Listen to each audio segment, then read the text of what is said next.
মোরলা মাছের টক বানানোর জন্য প্রথমে আমি মোরলা মাছটাকে ভালো করে ধুয়ে পরিষ্কার করে নুন হলুদ দিয়ে মাখিয়ে নিয়েছি।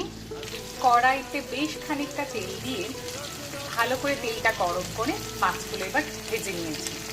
প্রথম পর্বে কিছু মাছ আমার অলরেডি ভাজা হয়ে গেছে, যেটা আমি কিছুটা লঙ্কা আর পেঁয়াজ দিয়ে মাখাবো বলে তুলেও রেখেছি, আর বাকিটা ঝাল টক বানাবো।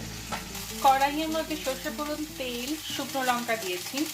এরপর আমগুলো দিয়ে দেবো, হালকা করে নুন হলুদ দিয়ে নেড়ে নিয়ে এবার জল দিয়ে দেবো আর নুন চিনি মিষ্টি দেবো।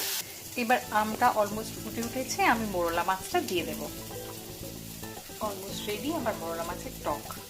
এইদিকে আর একটা কড়াইয়ে আমি আলু, পেঁয়াজ, একটু কালো জিরে ফোড়ন, একটু শুকনো লঙ্কা দিয়ে ভালো করে ভেজে নিয়েছি, একটু পেঁয়াজ রসুন দিয়েছি, এরপর টমেটো দিয়ে এটা একদিকে আমার মোরলা মাছের ঝাল চচ্চড়ি আর একদিকে আমার মোরলা মাছের টক, দুটোই রেডি।